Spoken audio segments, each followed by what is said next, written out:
श्री गुरुदेव दत्त। नमस्कार फ्रेंड्स, आज आपण श्री क्षेत्र औदुंबर दत्त मंदिर या तीर्थक्षेत्राची माहिती घेणार आहोत। नरसिंह सरस्वतींचा जन्म कारंजा लाड म्हणजे विदर्भातला, परंतु कृष्णाकाठ हीच त्यांची कर्मभूमी।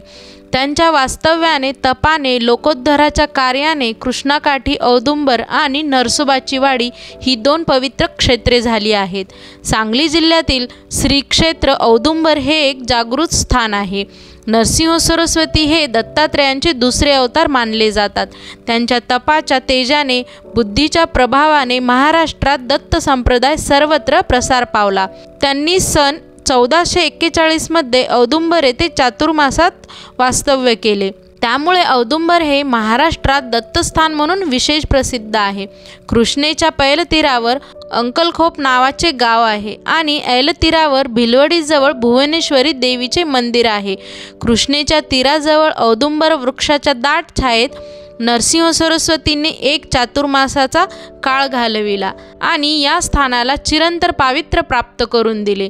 मंदिराच्या परिसरात शांत, शीतल आणि पवित्र असे वातावरण आहे। येथील पादुकांना विमल पादुका असे म्हणतात आणि त्यांच्या दर्शनाने मनाचे मालिन्य दूर होते। तसेच दत्तकवी सुधांशू यांचे अजरामर गीत दत्त दिगंबर दैवत माझे, हृदयी माझ्या नित्य विराजे हे गीत इथेच रचले गेले। जेव्हा महाराजांचे वास्तव्य इथे आहे हे लोकांना कळल्यावर लोकांची इथे गर्दी वाढू लागली। त्यावर महाराजांनी सांगितले की आता माझे इथले कार्य संपले आहे, पादुका रूपात माझे इथे निरंतर वास्तव्य राहील असे सांगून महाराज वाडीला गेले।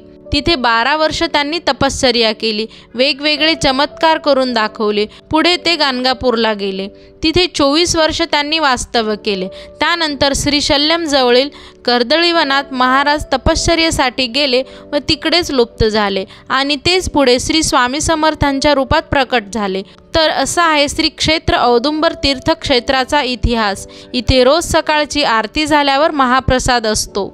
औदुंबर क्षेत्री चैत्रात कृष्णामाई उत्सव, श्रीपाद श्रीवल्लभ उत्सव आणि नरसिंह सरस्वती जन्मोत्सव, दत्त जयंती असे उत्सव साजरे केले जातात। या अत्यंत रमणीय अशा दत्तक्षेत्राला सर्वांनी अवश्य भेट द्यावी। अशाच नवनवीन माहितींसाठी चॅनलला नक्की लाईक, शेअर आणि सबस्क्राईब करा। धन्यवाद।